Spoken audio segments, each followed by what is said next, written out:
down. The last thing Dale Whitmore said before it all came apart was, "$6, Aaron? That's the whole ball game. $6 is theft, whether it's 6 or 6 million." He was proud of that line. You could see it. He'd been saving it. The man across the desk, gray cardigan, reading glasses, pushed up into his hair a lanyard he'd already taken off and set on the blotter, did not argue. He didn't ask to see the footage. He didn't remind anyone that he was the person the branch called when other people's numbers didn't add up. He just slid his ID badge across the desk, set his 2 keys on top of it, lined up so the teeth pointed the same way, and asked a question so quiet that the assistant manager leaned in to hear it. "How long does a full trust transfer take once it's initiated?" Dale Whitmore laughed. He actually laughed a short, comfortable top-of-the-food chain laugh because he assumed the sad man in the cardigan was talking about a savings account with a car fund in it. Then Aaron Kessler turned his phone around. The number on the screen had a $sign and 8 a 6, and enough zeros after it that Dale Whitmore's laugh stopped in the middle like a record pulled off a turntable. 11 days later, the Harbor Point branch of Beacon Continental Bank was dark. The lights were off, the accounts were frozen, and there was a single sheet of paper taped to the inside of the glass door where the hours used to be. It was from the state. This is the story of how $6 turned off the lights in a bank. And the $6 is not the part you'll remember. Aaron Kessler was 43 years old and had one of those jobs that only becomes interesting the day it stops existing.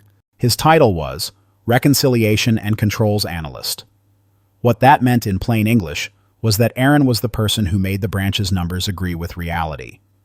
Every night money moves through a bank in about 900 small directions, deposits holds reversals, wires, fees, corrections, and every morning somebody has to prove that the story the computer told matches the story. The money actually lived. That somebody was Aaron. He was good at it in a way that was almost boring to watch.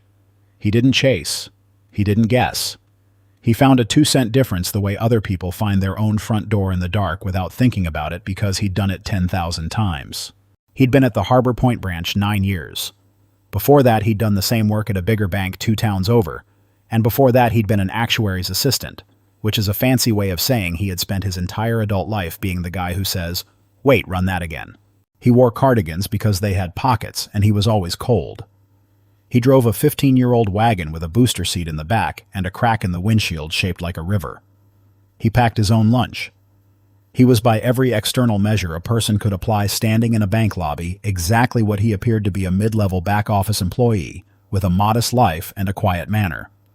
Here is what the lobby could not see. Aaron Kessler had been married to a woman named Eleanor Voss, and Eleanor Voss had died 3 years ago in March of an aneurysm that gave no warning and took no questions. She was 40. She had been standing at their kitchen counter making a grocery list. The list was still on the fridge. It said Milk Battery's birthday candles. Wyatt and then nothing because that's where it stopped. Eleanor had come from money, real old, quiet Midwestern money, the kind that doesn't announce itself. The Voss family had made industrial fasteners for 4 generations and then sold the whole thing to a bigger company the year before Eleanor died. When the estate settled, it consolidated into a single instrument with a very long name and one job to hold the family's wealth and give a portion of it away every year to a children's hospital foundation that had kept Eleanor's youngest brother alive when he was 6. Total value in cash bonds and liquid holdings, $86 million and change. And the sole trustee, the one human being legally responsible for that $86 million chosen by Eleanor herself in a document she'd signed 2 years before she had any reason to think it would matter, was her husband, a reconciliation analyst who packed his own lunch. Aaron had kept the trust at Beacon Continental for one reason, and it was not a smart one. It was a sentimental one. It was where he worked. It was where Eleanor had opened her first checking account at 19. He had believed the way you believe things about a place you've given 9 years to, that a bank you know is a bank you can trust. He was about to find out exactly how much that belief was worth. Down to the dollar. Down to 6 of them. 2 months before any of this, Beacon Continental installed a new reconciliation system. It was expensive and it was smart, and everyone at the branch hated it because it did something the old system never had. It flagged manual overrides. Every time a human being reached into the ledger and changed a number by hand, a correction, an adjustment, a memo posting the new system stamped it, logged, who did it, and held it in a review queue until someone signed off. Aaron loved it. Of course he loved it. It was a machine that did out loud the exact thing he'd been doing quietly for 9 years. It insisted that every number belonged to a reason. His boss, the branch manager, did not love it. Dale Whitmore had run Harbor Point for 6 years. He was 51 tall silver at the temples with the easy handshake of a man who has never once had to prove he belonged in a room. He called everyone chief and champ and boss, which is what people do when they've stopped bothering to learn names. His branch had the best fee income in the region. Non-interest income, the industry calls it. The money a bank makes on charges rather than loans. And that number had made Dale Whitmore the front runner for a regional operations job that came with a corner office and a car. Aaron didn't dislike Dale. That's important. Aaron didn't dislike much of anyone, but 3 separate times in the past year, Aaron had flagged something strange in the branch's fee income. A small rhythmic pattern of adjustments running through a suspense account. Tiny amounts over and over that reconciled themselves a few days later, like a tide going out and coming back. He'd written it up the first time. Filed it through the internal controls portal the way you're supposed to. Nothing happened. He'd written it up the second time more specifically. Nothing happened. The third time he'd just mentioned it to Dale in the hallway, coffee in hand, the way you mention weather. He'd said, "Hey, that suspense line GL0006, it's still cycling. You want me to open it up and trace it?" And Dale Whitmore had smiled and put a hand on Aaron's shoulder and said, "You're the only guy I know who'd do overtime to find $6. Leave it, champ. That's a rounding artifact from the old system. Corporate knows." Aaron had said okay. He had not opened it up. He'd think about that okay a lot later. Standing in his kitchen at 2 in the morning. It was the one thing in the whole story he was ashamed of. Here is what GL0006 actually was, though it would take Aaron 3 days and a retired woman's shoebox to prove it. It was a hole. A small, patient, extremely well-designed hole in the bottom of the branch, and money ran into it $6 at a time. But we're getting ahead of ourselves. On a Thursday in October, the new machine did the thing it was built to do. It flagged a $6 manual override that never should have existed, and it stamped a name to it.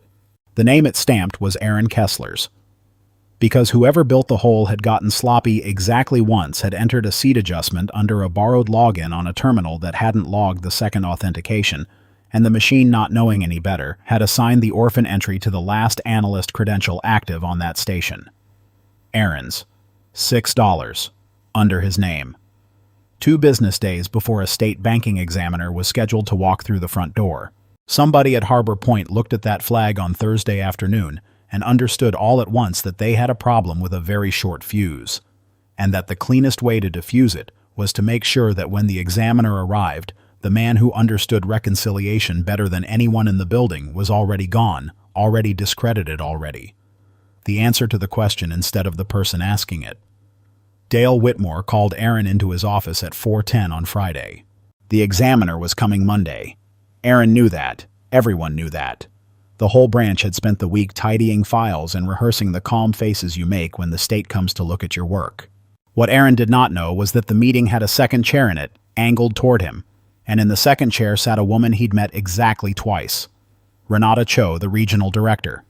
The person Dale reported to the person whose visits were rare enough that her being here on a Friday afternoon meant something Aaron couldn't yet name. "Sit down, Chief," Dale said. He was standing. Renata Cho was sitting. Aaron sat, which put him below both of them, and he noticed that because Aaron noticed things. "We've got a situation," Dale said, "and I want to handle it like adults." "Okay." Dale turned his monitor. On it was the override flag. The new machine's stark little report. A $6 manual adjustment posted to GL0006 11 days ago, credential AKESSLER. "Talk to me about this," Dale said. Aaron looked at it for a long moment. "I didn't post that," he said. "Your login did." "My login was open on a shared terminal. There's no second auth on it, see the fields blank.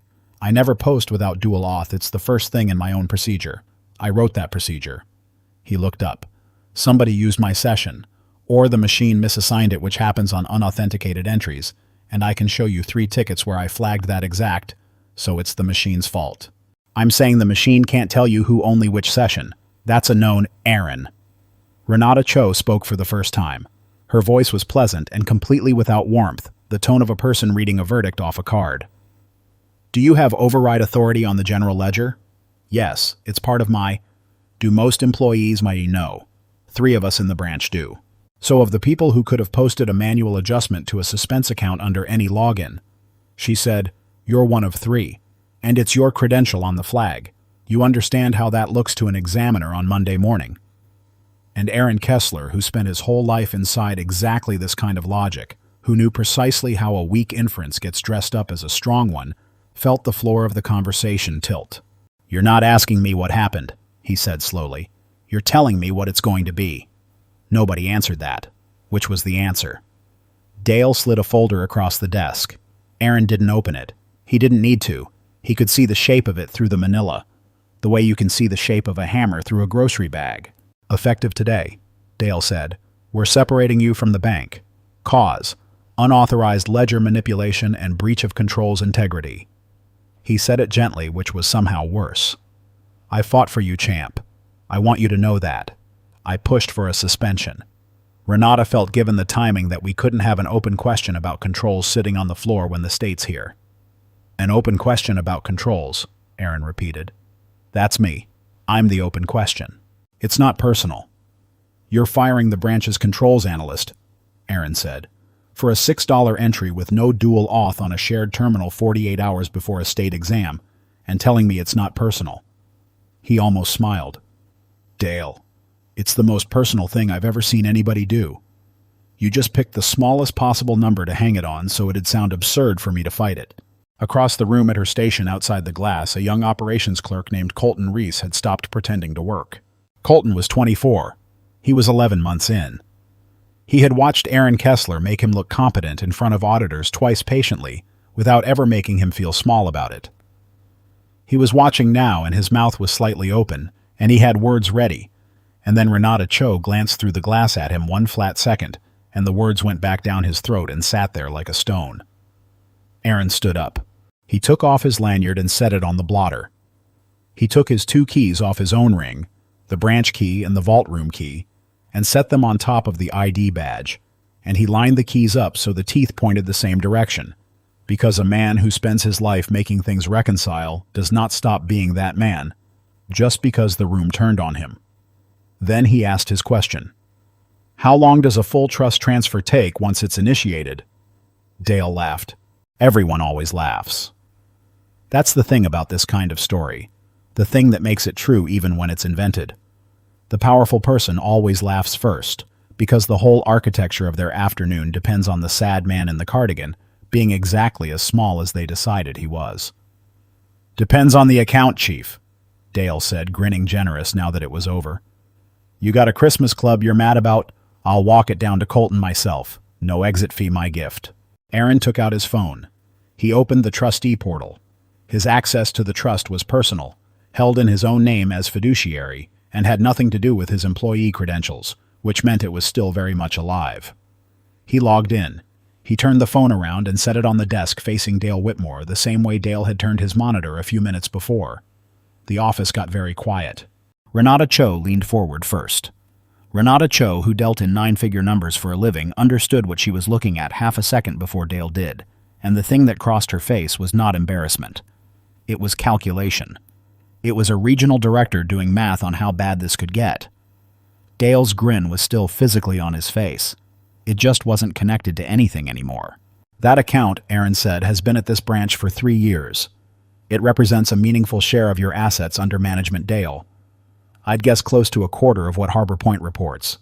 I never mentioned it because I didn't think a man should have to show his bank statement to be treated like he isn't a thief. He picked the phone back up. You asked how long a transfer takes. The answer is I initiate it Monday when the wire desk opens, which is the same morning your examiner arrives. He put the phone in his cardigan pocket. You wanted the branch's controls guy gone before the state showed up. Congratulations.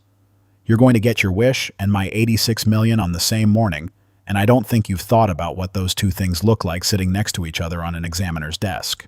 He picked up the folder, his own termination letter, because it was his now evidence in a case that hadn't started yet. And he walked out through the lobby past Colton Reese, who would not sleep that night, and out into a gray October parking lot carrying a box he hadn't packed and a number nobody at Harbor Point had known he could carry. Wyatt Kessler was 9 years old and building a marble run out of paper towel tubes when his father came through the door with a cardboard box. "You're home early," Wyatt said. He didn't look up. Then he did look up because he was Eleanor's son, and Eleanor's son read a room the way other kids read a cereal box. "Why do you have a box?" "I'm taking a break from that job," Aaron said. "Did you get fired?" Aaron sat down at the kitchen table. The grocery list was still on the fridge. Milk batteries, birthday candles, Wyatt. He looked at it the way he looked at it 11 times a day without meaning to. "Somebody made a mistake," he said, "and they needed it to be somebody's fault, and I was standing in a convenient spot." "Was it your fault?" "No." "Okay," Wyatt said, and went back to his marble run because 9-year-olds who trust their fathers don't require a closing argument. That okay did more for Aaron than any lawyer would in the following month. But at 8 that night, after Wyatt was asleep, Aaron opened his laptop at the kitchen table and did the thing he was ashamed he hadn't done a year ago. He opened GL0006. His employee credentials were dead. Renata had made sure of that within the hour. But Aaron Kessler had spent 9 years being the person who could see the branch's numbers from every direction, and a man like that doesn't keep his understanding on the company's servers. He kept it in his head, and in a personal spreadsheet of reconciliation notes he'd built over 9 years for his own sanity sitting in a folder on his own laptop, entirely legally, because it contained no customer data, only patterns, dates, rhythms, the shape of the tide. He laid the shape of GL0006 out across his own kitchen table at 9 at night, and this is what it was. It was not random skimming. It was more elegant than that and colder. Beacon Continental, like every bank, charged overdraft and non-sufficient funds fees. The order in which a bank posts a customer's daily transactions determines how many of those fees hit. Post the transactions smallest to largest, and a customer with a tight balance might trip one fee. Post them largest to smallest, run the big rent check first, so the account goes negative early, so every small purchase after it also bounces, and the same customer trips 5 or 6 fees off the exact same money. Somebody at Harbor Point had built a manual override that quietly resequenced posting order on a specific class of accounts. Not everyone. The system targeted accounts that shared 3 traits: an average balance under $400, at least 1 overdraft in the prior 90 days, and no complaint on file. Working people. People living on the edge of the number.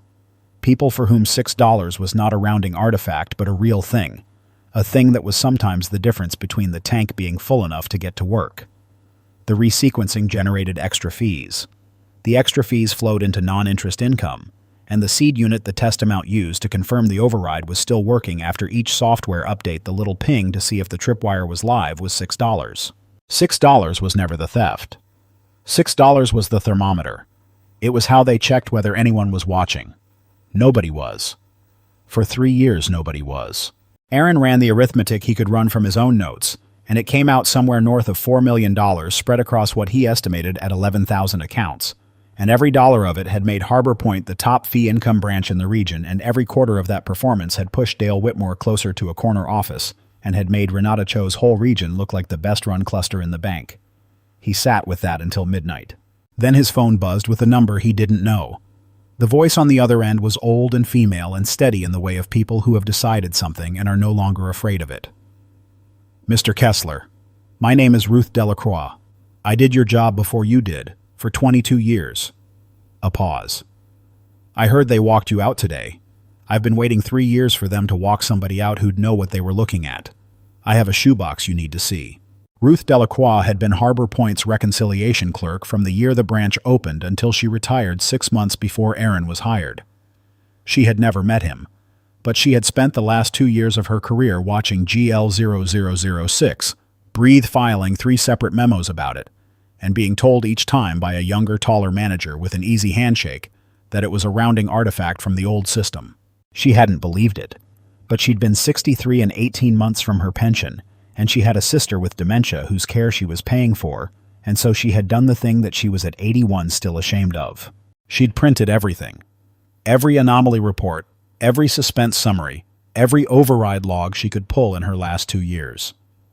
She'd taken it home in a shoebox, and she'd kept her mouth shut and taken her pension and waited because she'd figured that someday the machine would get better or the branch would get sloppier and someone would come along who could read the shape of it. I couldn't be the one, she told Aaron on the phone at midnight. I want you to understand that I know what I chose, but I kept the box. That's the one thing I did right. I kept the box. Mrs. Delacroix, Aaron said. Where do you live? 40 minutes north. Why? Because I have a 9-year-old asleep upstairs and I can't leave him tonight, but tomorrow's Saturday, and I'd like to bring him to meet the woman who kept the box. There was a silence on the line that had a lot of years in it. Bring him, Ruth Delacroix said. I'll make cocoa. Tell me, does he like cocoa? He likes anything with too many marshmallows. Good, she said. Good. I've got too many marshmallows. Renata Cho did the math faster than Dale did, which is why Renata Cho was the one who called Aaron on Saturday morning. Aaron, it's Renata Cho. I want to start by saying yesterday moved too fast. That's on me. I let the timing of the exam drive a personnel decision, and that was poor judgment, and I'd like to fix it. Aaron was in his car with Wyatt 40 minutes north, a shoebox already riding in the back seat. Fix it how, he said. We rescind the separation. Full reinstatement, clean record, nothing in your file. I'll regrade your role. You've been underleveled for years, frankly, and I can fix that Monday. And I think given everything, a retention adjustment is appropriate. Meaningful. We value you. You value the $86 million. I value an employee who was treated unfairly on my watch. Smooth. Practiced. The trust is a separate conversation, and I'd never dream of conditioning one on the other. You just had them in the same sentence twice, Aaron said. Silence. Renata, he said. Yesterday, before you knew about that account, you looked me in the eye and let a man fire me for $6. You both knew I didn't move. The account didn't make you honest. It made you scared. And I've spent 9 years learning to tell the difference between those two things, because a bank runs on exactly one of them, and it's not the one you're feeling right now. Aaron, I'm going to give you a piece of information, and I want you to notice how you react to it, because I think you'll learn something about yourself. He glanced in the mirror at Wyatt, who was watching a paper towel tube like it was television. The $6 entry that got flagged under my login. It's a seed. It's a test ping for a posting order override running through GL0006.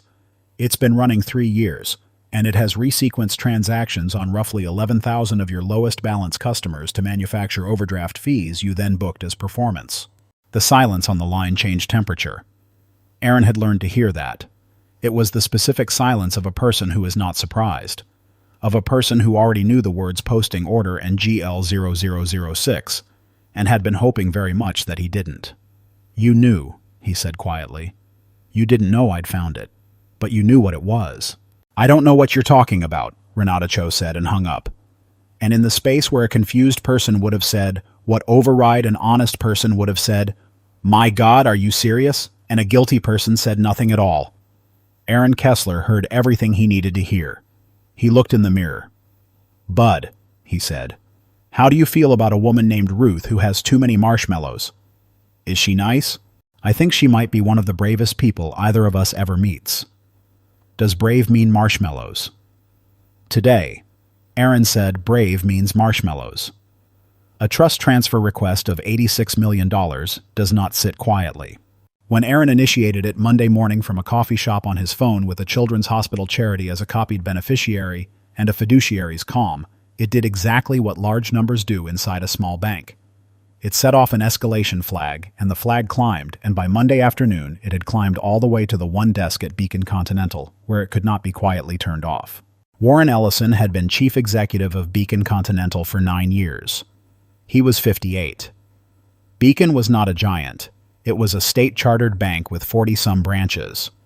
The kind of institution that still knew most of its commercial clients by name. The kind that describes itself in its lobby posters as your community's bank, and once in a while actually means it. Warren had spent 9 years keeping it independent while bigger banks circled, and independence for a bank. Beacon's size is a game measured in liquidity ratios and regulatory confidence. Two things an $86 million outflow and a state exam in the same week could gut simultaneously. He read the escalation. He read the name on the trust. And then, because Warren Ellison had not kept a small bank alive for 9 years by being stupid, he pulled the personnel record attached to the trustee and found dated the previous Friday a termination for cause. He read it twice. Then he called Aaron directly. Mr. Kessler, Warren Ellison Beacon Continental. I run the bank. No warmth, no chill, just a man who'd cleared his schedule. I'm looking at two documents. One is an $86 million transfer out of my institution. The other is a termination that says you manipulated a ledger for $6. I've been doing this a long time, and those two documents do not belong to the same person. So I'd like you to tell me plainly what happened at Harbor Point. Aaron told him. He told it the way he told everything in order, without heat, each fact carrying its own weight. The flag, the absent dual auth, the shared terminal, the suspense line he'd reported 3 times and been waved off, the posting order override, the $6 thermometer, the 11,000 accounts, the retired clerk with a shoebox full of the same pattern going back to before Aaron was hired. Warren Ellison listened without interrupting once. When Aaron finished, there was a pause, and then Warren said the most important sentence anyone at Beacon Continental would say in the whole affair. I'm not going to tell you I believe you. I don't know you. But I've run this bank for 9 years, and in 9 years, nobody has ever explained a fraud to me from the inside out, while their own name was still on the accusation. Liars work the other direction. They start with themselves and work outward. He exhaled. I'm going to send someone. Today. Not to save the bank. To find out what my bank is. Send who? Her name is Nadia Okafor. She runs internal audit, and she reports to me and to no one at the regional level, which is the only reason this bank has a prayer of surviving what you just told me. A beat. Will you hold the transfer for 72 hours? Not cancel. Hold. Aaron thought about it. I'll hold it, he said, on conditions. Name them. Nobody at Harbor Point touches a record. Legal hold tonight on the branch's entire ledger archive, including the backups, because someone is going to try to delete GL0006 the second they hear the word audit, and I want it preserved before they do. Colton Reese, the ops clerk who watched them fire me, gets protected. No adverse action, no pressure, nothing. Ruth Delacroix's shoebox gets treated as evidence, and Ruth Delacroix gets treated as a witness, not a liability. And whatever Ms. Okafor finds, the 11,000 customers get made whole. Not settled quietly, made whole. That last one could cost more than your transfer. Then it should have cost less to steal from them, Aaron said. There was a silence. 72 hours, Warren Ellison said. Ms. Okafor lands at Harbor Point at 6 a.m. At 11:40 that night, someone inside Harbor Point issued a deletion command against the branch ledger archive, targeting the suspense account history for the trailing 36 months. It executed cleanly. GL0006's local history vanished. But Warren Ellison's legal hold had gone out at 9 p.m., and part of a legal hold at a real bank is a mirrored off-site backup that a branch-level command cannot reach. The deletion erased the copy on the floor. It did not erase the copy in the vault 3 states away. Whoever pressed that command had just done the single most useful thing anyone did for Aaron Kessler's case all week. They had proven with a timestamp that they knew exactly what was in GL0006 and wanted it gone the night the auditor was named. The override that ran the deletion required regional-level credentials, not branch. Regional. Nadia Okafor did not look like a wrecking ball, which is part of why she was so effective at being one. She was small and precise and spoke rarely and wrote constantly, and she arrived at Harbor Point at 5:58 in the morning with 2 laptops and a court-ready evidence protocol and absolutely no interest in anyone's version of events. She had run internal audit at Beacon for 6 years by following one rule which she stated exactly once to Aaron over the worst coffee in the building. I don't chase people. People lie. I chase the ledger. The ledger is the only thing in a bank that has never once been embarrassed by the truth. She and Aaron worked for 2 days. Technically, Aaron was a terminated employee and had no business inside anything. Nadia solved that in a sentence. She deputized him as a fiduciary witness, and a subject matter consultant to the audit put it in writing and dared anyone to object. Nobody did. Warren Ellison had made the shape of his intentions very clear, and at Harbor Point on Tuesday morning people were beginning to arrange themselves according to which way they thought the wind was about to blow. What Nadia reconstructed from the off-site backup cross-referenced against Ruth Delacroix's shoebox, which turned out to be the missing 3 years on the front end of the pattern, was not a story of one bad branch manager stealing. It was an architecture. GL0006 had been created 3 years earlier. It was created not at the branch level, but at the regional server tier under a change ticket that described it as a yield optimization reconciliation buffer. The description was engineered to be exactly boring enough to survive a compliant skim. Words that sounded like process and meant nothing. Its function was the posting order resequencing Aaron had described, and its targeting logic was even colder than he'd guessed. The system didn't just pick low-balance, overdraft-prone, no-complaint accounts. It had a fourth filter, and the fourth filter was the one that made Nadia Okafor put down her pen and sit still for a full minute. When a customer did complain when someone caught a fee and called in angry, the system flagged that account as complaint active and stopped touching it for 6 months. It didn't refund the past fees. It just went quiet, apologized on the individual charge if pushed and moved on and waited and came back. The scheme was built to be invisible to exactly the people who might report it, and relentless toward exactly the people who wouldn't. Total across 3 years and roughly 11,200 accounts, an initial reconstruction of $4,200,000.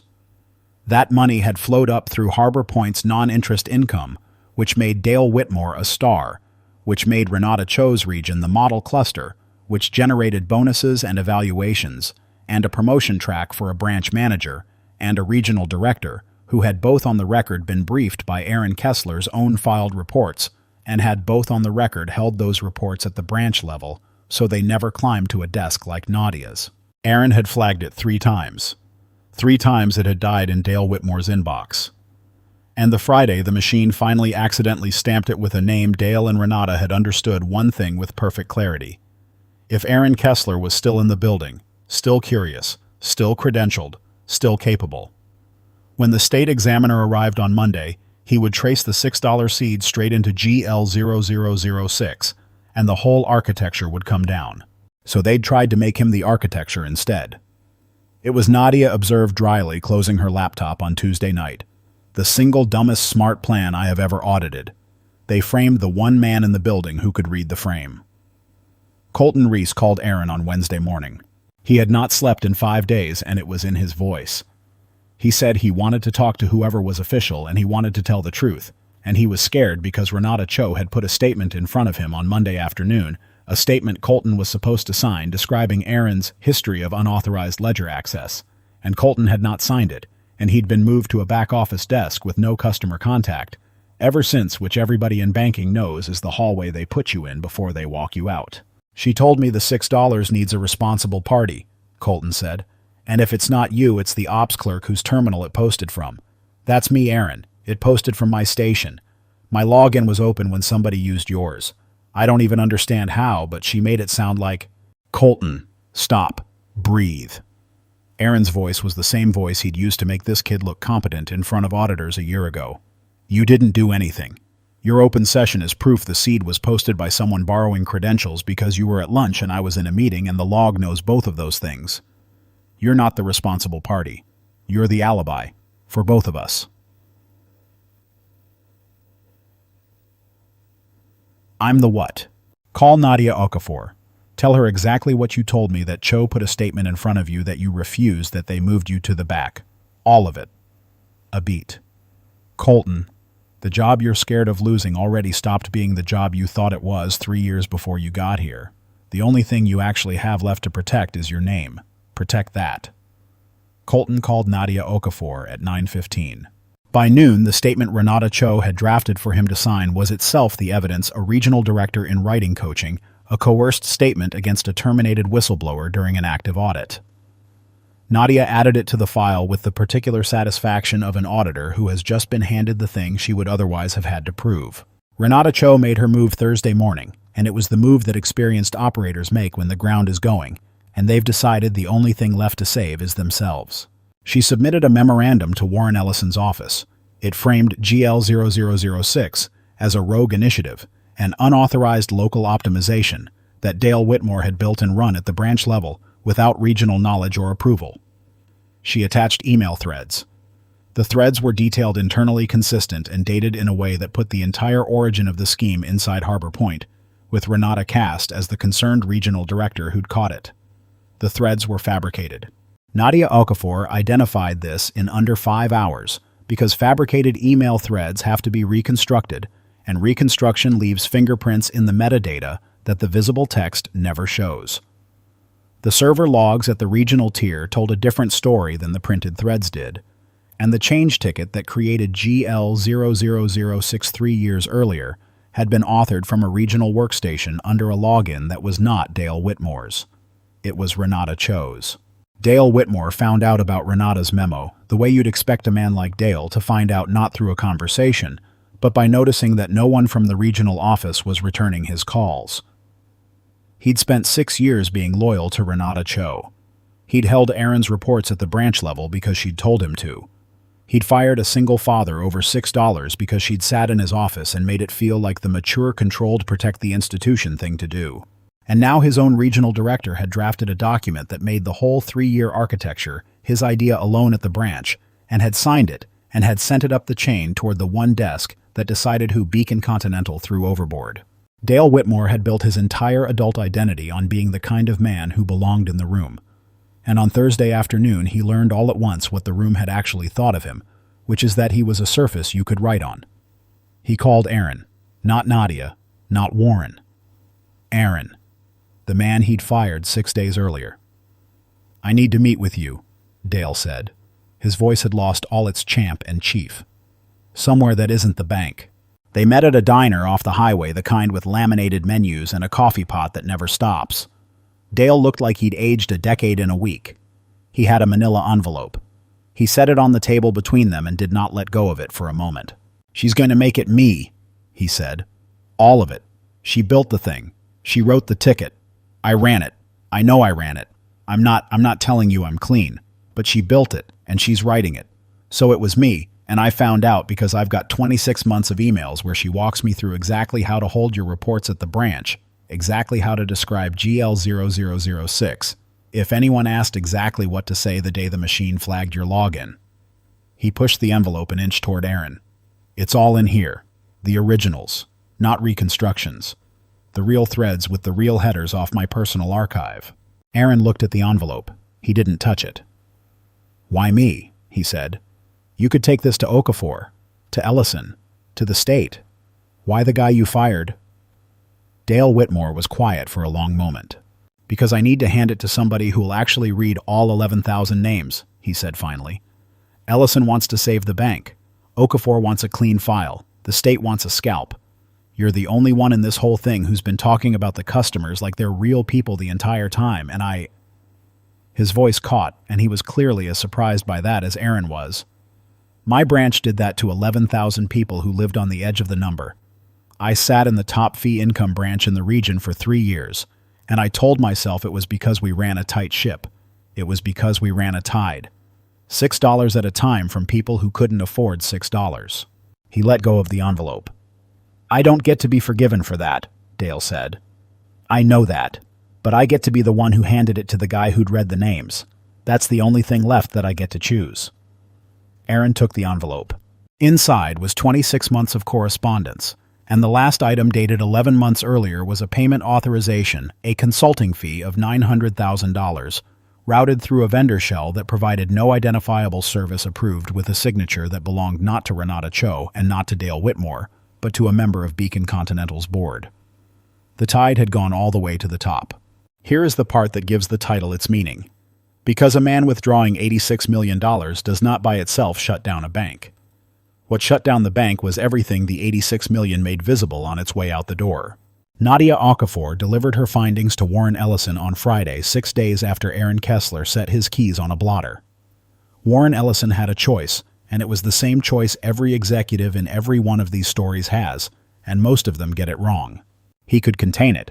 He could reinstate Aaron, pay him generously, wrap the whole thing in a confidentiality agreement, quietly refund the loudest customers book, the rest as a remediation reserve, characterize GL0006 as an isolated regional error discipline Renata Cho behind closed doors, and pray the state examiner arriving Monday never pulled the thread.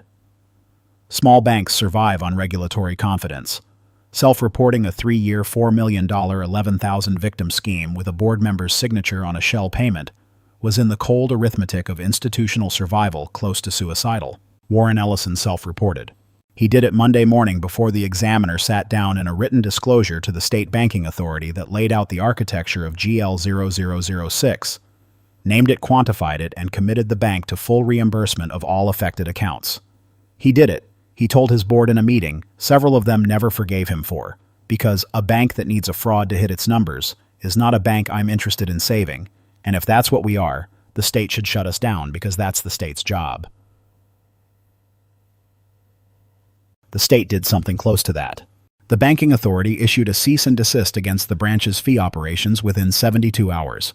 It placed Beacon Continental under what's formally called prompt corrective action, the regulatory equivalent of an ambulance ride, which restricts what a troubled bank can do while examiners take it apart. And it ordered the Harbor Point branch the epicenter, the branch whose entire reported performance turned out to be built on resequenced overdraft fees, closed pending a full charter review of that location. 11 days after Dale Whitmore told Aaron Kessler that $6 was the whole ballgame, the Harbor Point branch went dark. The lights off. The accounts migrated to servicing. A single sheet of paper taped inside the glass door on state letterhead, explaining in the flat language of regulators that this location had ceased operation. And within the year, Beacon Continental, the small independent your community's bank.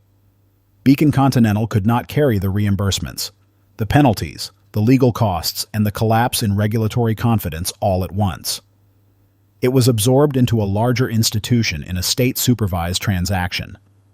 The name came off the buildings. The independence Warren Ellison had spent 9 years defending ended not because he lied, but because he finally refused to. He would say later that it was the proudest failure of his career. That's not a contradiction. It only sounds like one if you've never had to choose between the two. Renata Cho was terminated for cause the day Nadia Okafor matched the GL0006 change ticket to her regional login. Her fabricated memo, the one designed to make Dale the sole architect, became in the state's hands evidence of obstruction rather than a defense because you do not manufacture email threads about a scheme you had no part in. The consulting shell payments were referred to the State Financial Crimes Division. She is at this writing not permitted to hold a management role at any insured institution, and the industry, as Nadia likes to say, has a long memory for the difference between a mistake and a design. Renata Cho built a design. Everyone who reviews the file can see the seams. Dale Whitmore was also terminated and also referred, and this surprised no one, including Dale. But the envelope he carried into a highway diner mattered. It did not make him innocent. He ran the scheme for 3 years and got rich enough on the bonuses to buy a boat he named without apparent irony, Reconciled. But it collapsed Renata Cho's version of events in a single afternoon, and it did so voluntarily, and the difference between a man who is caught and a man who walks in and sets the envelope down is a difference the state noticed. He will not work in banking again. He wrote Aaron one letter later, and it was 4 sentences long, and the last sentence was, "I told myself the number was the number. You were the only one who kept saying the number was a person." Aaron read it once and did not answer it, which Dale in the same letter had said in advance would be fair. The board member whose signature sat on the shell payment resigned by email at 11:40 on a Sunday night, which, as Warren Ellison observed, is not when institutional decisions get made, unless the decision cannot survive until morning. Colton Reese was protected exactly as Aaron demanded. He kept his name. When the Harbor Point branch closed and its staff scattered, Colton was one of 2 employees Nadia Okafor personally recommended for transfer, with a note in his file that read, "Refused to sign a false statement under pressure during an active audit. Rare. Retain. He is 25 now, and he is training to do reconciliation, which he says is because he watched a guy in a cardigan get walked out for it and wants to be the guy they can't walk out." Ruth Delacroix, the woman with the shoebox, testified. At 81 in a room full of lawyers, she described the 3 memos she'd filed and the 6 years she'd waited, and the shoebox she'd kept, and she apologized on the record for the 2 years she'd stayed quiet while 18 months from a pension she needed for a sister she loved. Nobody in that room accepted the apology because nobody in that room felt she owed one. The state's report cited her preserved records as the evidentiary spine of the reconstruction.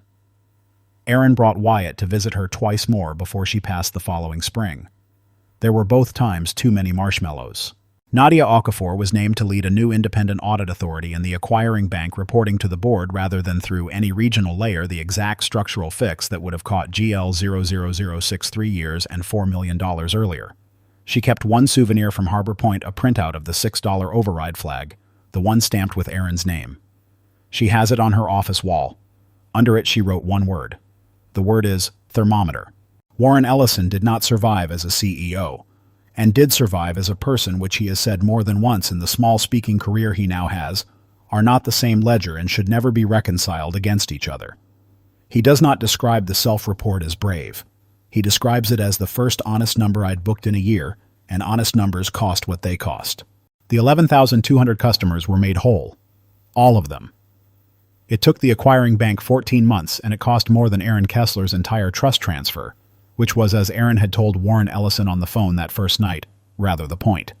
Somewhere in the reimbursement run was a single mother named Deborah, who had been charged over 3 years a total of $294 in overdraft fees, generated by resequenced posting order money, that had on 4 separate occasions been the exact reason a tank of gas didn't happen, a shift got missed, a job got lost. $294. 49 seed tests of 6. She wrote Aaron a letter. We'll get to the letter. Aaron Kessler moved the Voss Family Heritage Trust out of Beacon Continental the Monday morning the Examiner arrived, exactly as he'd said he would. Not out of spite. He was careful about this later when people wanted to make him a folk hero. He'd remind them that a trustee has an obligation that has nothing to do with his feelings, and that the obligation forbids parking $86 million in an institution under active regulatory investigation, no matter how sincerely that institution has begun to tell the truth. Eleanor had written the governance standard herself. It preceded Aaron's anger and outlasted it. He was simply the man holding the pen at the moment it came due. He moved it to an independent trust bank, 2 states over the kind of institution that does one thing and does not run a branch network on overdraft fees, and he directed a larger annual share of the trust's charitable distribution. Eleanor's share, the Children's Hospital share, toward of all things financial counseling programs for exactly the kind of low-balance edge-of-the-number families that GL0006 had been designed to bleed. He did not buy a different house. He did not buy a different car. The wagon still has the river-shaped crack in the windshield, and Wyatt has asked twice why they don't fix it, and Aaron has said twice that some cracks you keep because they remind you which windshield is yours. He did start something. Not a firm exactly. A clinic. He calls it a reconciliation clinic, which makes people assume it's for money, and it is, but not the way they think. It's a free service funded by the trust that helps working families' elderly account holders. Small nonprofits, and anybody who asks, pull their own bank fee histories and read them. Just read them. Find out what the numbers actually did. It turns out that when you teach a person to reconcile their own account, you hand them a small permanent immunity to being told that $6 is a rounding artifact. Demand has been higher than he expected. He hired Colton eventually, and a retired examiner, and part-time a college kid who reminds everyone a little of who Colton was. Wyatt Kessler is 10 now. He knows the outline of what happened in the version A Father Tells a Son. He knows his dad got blamed for something he didn't do, and that instead of yelling, his dad went home and opened a laptop and drove north to meet a woman with a shoebox. He knows the bank where his mom opened her first account when she was 19 isn't there anymore, and he has complicated feelings about that, and Aaron lets him have them because that's what the feelings are for. One night at the kitchen table, the grocery list's still on the fridge. Milk batteries, birthday candles. Wyatt, because Aaron will take that list down the day he's ready, and not one day sooner. Wyatt asked the question kids ask when they've been turning something over for a while. Dad, was it the 86 million that made them stop? Aaron thought about how to answer that honestly, which is the only way he knows how to answer his son. No, he said. The 86 million just made them willing to sit in the same room with me. That's all money ever does. It buys you the room. It doesn't buy you the truth. You still have to bring that in yourself in a shoebox with your name on it, whether anybody's ready to look or not. So what actually stopped them? Aaron looked at the fridge for a second. At the list. At the Wyatt with 2 exclamation points in Eleanor's handwriting forever. Somebody kept the box, he said. That's the whole thing, bud. A bunch of people decided $6 was too small to be worth their attention, and one woman decided it wasn't, and she kept the box for 6 years until somebody came along who could read it. He reached over and tapped the top of his son's head gently, the way you check that a thing is still there. Be the one who keeps the box. That's it. That's the whole ball game. A week after the Harbor Point branch went dark, a padded envelope arrived at the reconciliation clinic. Inside was a letter from a woman named Deborah, the single mother, the $294, the 49 tanks of gas, that $6 at a time had quietly decided she couldn't have. She wrote to say the reimbursement check had cleared. She wrote to say she hadn't known all those years that the order her transactions posted in was a choice somebody made, that her own money had been arranged against her by a person she'd never met to hit a number on a report she'd never see. She wrote to say thank you for looking at something everyone else had decided was too small to matter. Folded inside the letter was a crayon drawing from her daughter. It showed a gas station and a car with a full tank and a sun with too many rays, and along the bottom in the careful, oversized letters of a first grader it said, "We made it to Grandma's." Aaron Kessler put the drawing in a plain frame on the wall of the clinic next to the door where everyone who walks in has to pass it. He did not frame the $6 flag. He did not frame the termination letter. He did not frame the number that made a bank sit in a room with him. He framed the drawing of a full tank of gas. Under it on a small card he typed one line, and it is the only mission statement the clinic has ever had.